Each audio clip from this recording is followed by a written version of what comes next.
Halo, apa kabar semuanya? Kita akan melanjutkan Boundary Series kita sepanjang bulan ini, dan tema kali ini adalah manipulation. Dalam hidup ini, kita akan terus bersentuhan dengan apa yang disebut dengan manipulasi. Baik dalam hubungan orang tua anak, pacaran, pernikahan, pertemanan, bisnis, pelayanan, politik, dan sebagainya. Kita akan selalu menemukan persoalan dengan manipulasi ini. Manipulasi terjadi akibat ego manusia yang dikuasai dosa. Bisa kita yang melakukan, bisa juga orang lain yang melakukan. Contohnya, ada banyak kasus di mana orang merasa terjebak di dalam sebuah hubungan. Mereka merasa tidak bisa keluar dari hubungan tersebut karena pacarnya mengancam akan bunuh diri apabila mereka sampai break up. Saya juga pernah melihat kasus di mana ada orang tua yang menanamkan rasa bersalah kepada anaknya kalau anaknya menikah. Jadi dari sejak kecil orang tua ini menanamkan value bahwa kalau kamu menikah suatu hari nanti kamu nggak bisa memperhatikan orang tua lagi dengan baik. Akibatnya si anak tidak pernah berani menikah sampai akhir hidupnya.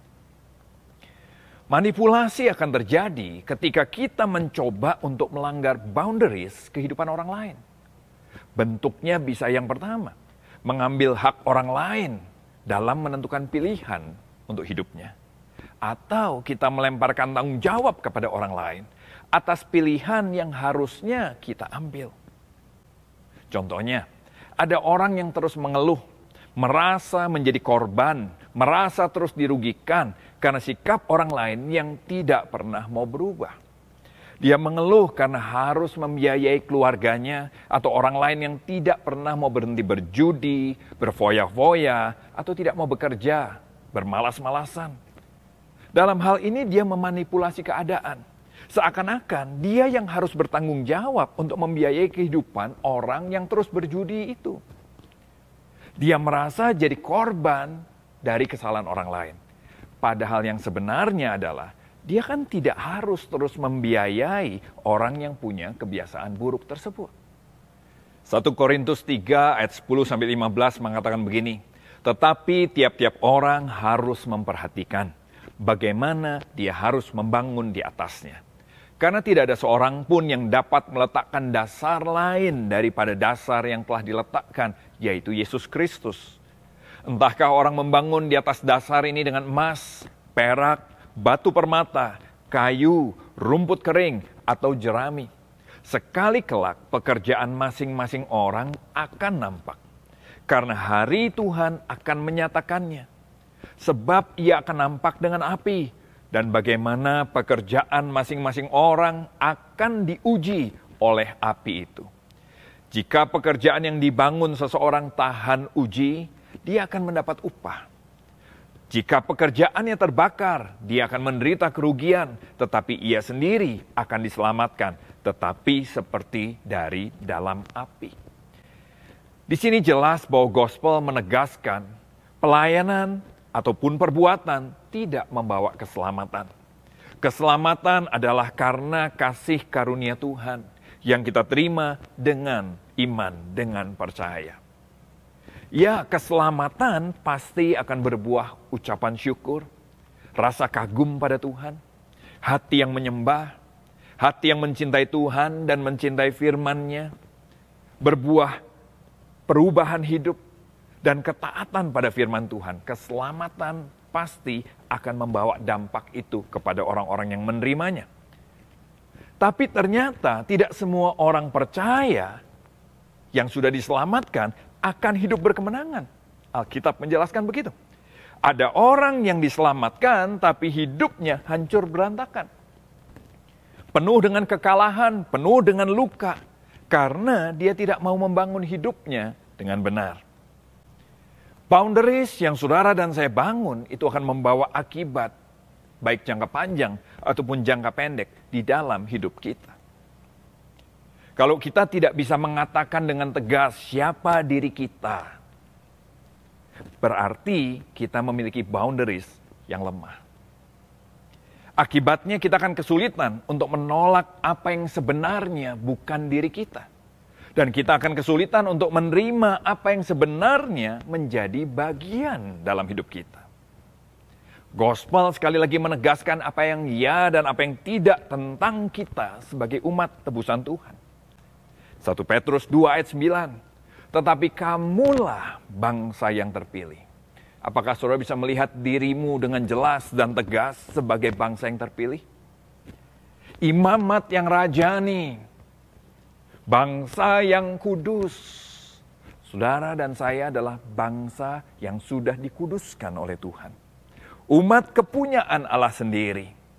Supaya kamu memberitakan perbuatan-perbuatan yang besar dari Dia.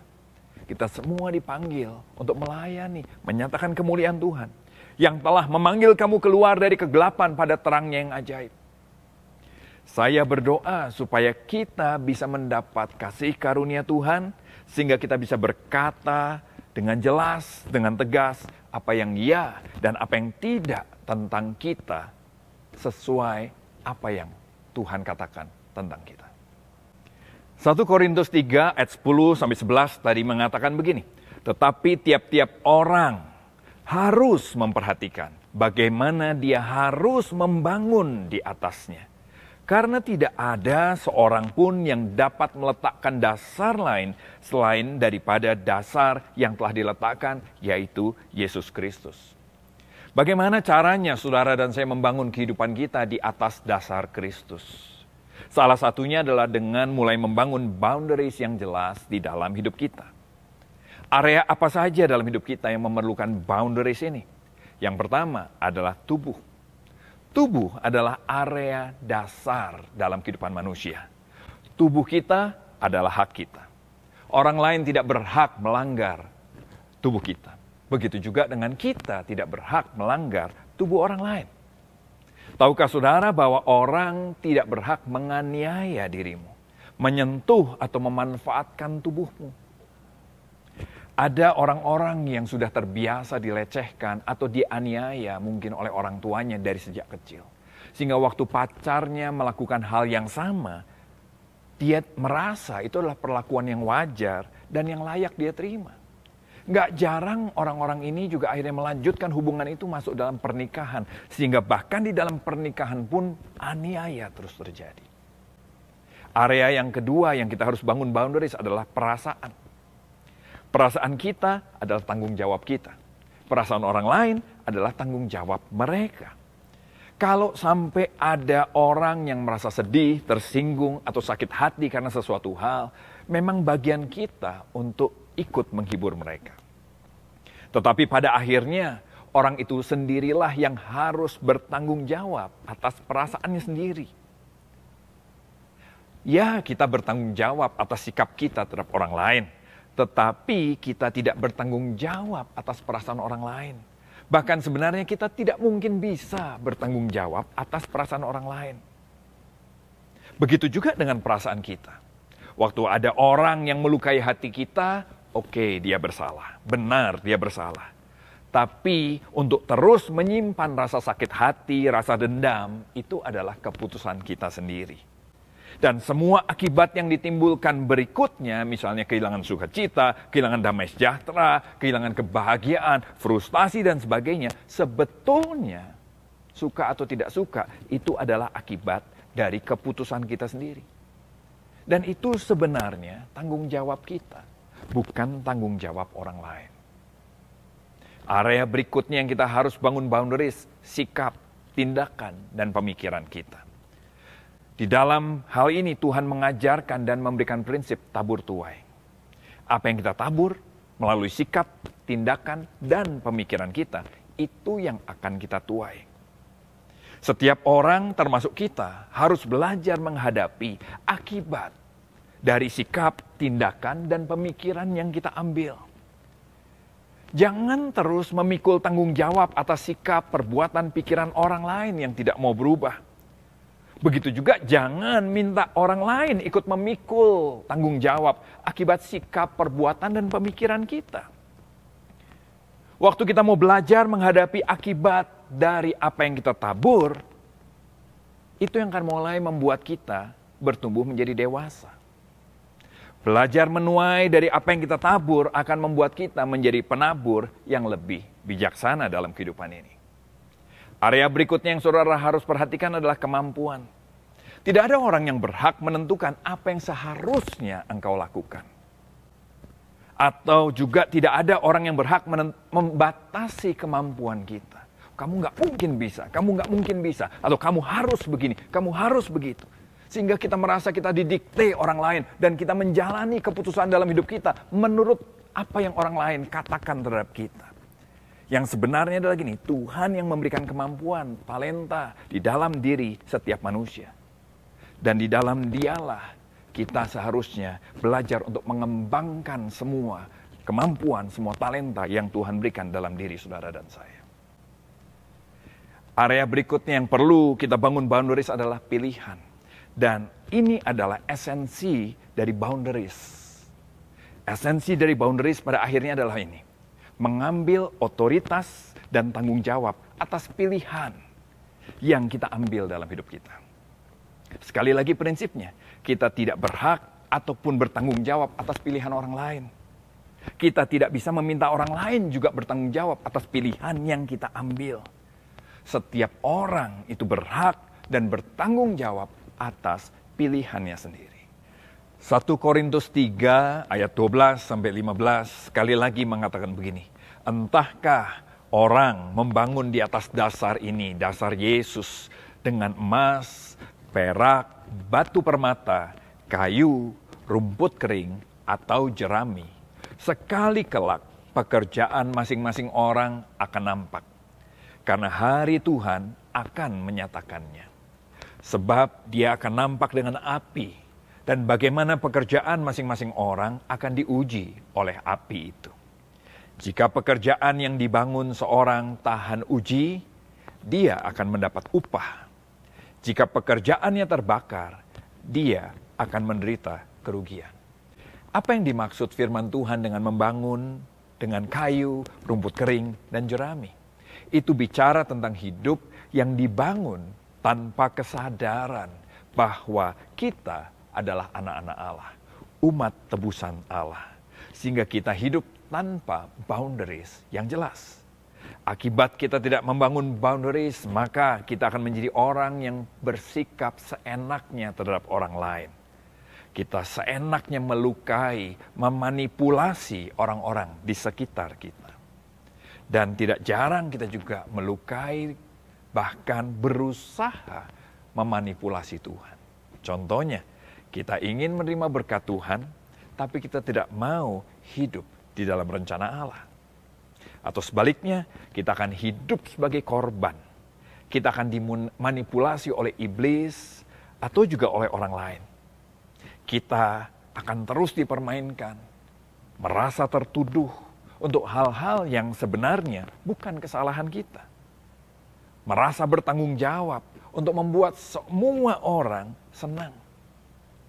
Nah, waktu kita hidup seenaknya terhadap orang lain, ataupun merasa bertanggung jawab untuk menjaga perasaan semua orang supaya tidak ada yang terluka, sebenarnya kita mulai memanipulasi ataupun sedang mulai menjadi korban manipulasi. Nah, apa yang dimaksud dengan membangun dengan emas, perak, dan batu permata? Itu adalah membangun hidup kita dengan kesadaran penuh bahwa Dia selalu hadir dalam seluruh area hidup kita. Bahwa kita adalah anak-anaknya. Menyadari benar-benar bahwa kita adalah orang-orang yang sudah dikuduskan Allah. Umat kepunyaan Allah sendiri. Ya, di dalamnya kita pasti tetap akan menemukan ketidaksempurnaan kita sebagai manusia. Tapi disitulah justru kita akan selalu dibuat mengagumi dan makin mengagumi kasih karunia Tuhan yang begitu sempurna atas kita. Dan kesadaran akan kasih karunia Allah yang makin hari makin jelas itulah yang akan membuat saudara dan saya memiliki sikap untuk bertobat setiap hari. Nah, akibat kita membangun boundaries dalam hidup kita, jangan saudara pikir bahwa semua orang akan senang gara-gara kita punya boundaries yang jelas. Selalu akan ada orang yang bereaksi negatif terhadap boundaries yang kita bangun. Tapi itu juga hak mereka, kita tidak perlu tersinggung dengan hal itu. Dalam sebuah kelas RYH yang kita adakan, yang saya harap saudara ikuti, saya juga ikut di situ. Saya bertanya pada pengajarnya, Gimana ya caranya supaya sebagai orang tua kita tidak pernah melukai hati anak-anak kita? Atau sebagai anak Allah kita nggak pernah melukai orang lain di sekitar kita? Jawaban pengajarnya dengan jelas begini, tidak mungkin. Kita semua perlu belajar bersikap benar terhadap orang lain. Tapi semua orang pasti akan mengalami luka dalam perjalanan hidupnya. Bahkan waktu orang lain sudah berusaha melakukan yang terbaik, tetap saja orang bisa terluka karena salah paham dan sebagainya. Dan itu adalah bagian dari pendewasaan, di mana semua orang akan belajar bertanggung jawab dengan pikiran dan perasaannya masing-masing. Coba saudara dengar ulang, saudara renungkan lagi apa yang kita pelajari ini.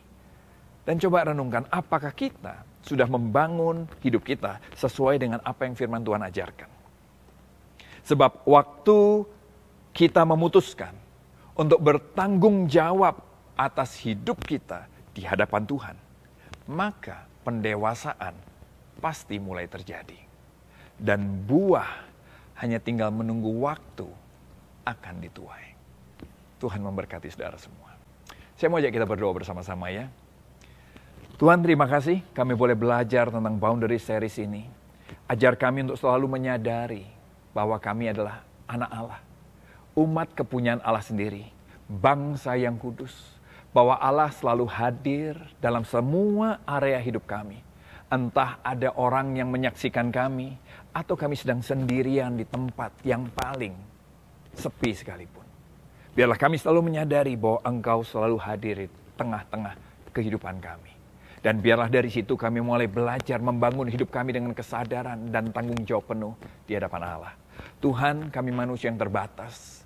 Biarlah di dalam perjalanannya kami boleh semakin melihat kasih karunia Allah yang begitu besar atas kami. Biarlah di dalamnya kami selalu boleh mengagumi bagaimana Allah boleh menerima kami yang tidak sempurna ini sebagai anak-anak-Mu.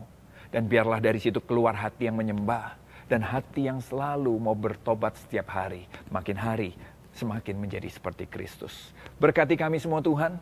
Kalau sebentar kami akan menutup ibadah kami, biarlah Tuhan memberkati setiap kami masing-masing secara pribadi. Keluarga kami juga butuh anugerah dan berkat Tuhan.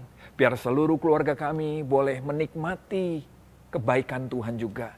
Boleh mengalami hubungan dengan Tuhan juga. Berkati profesi pekerjaan kami Tuhan di masa-masa yang tidak mudah. Kami perlu pertolongan Tuhan dalam hidup kami.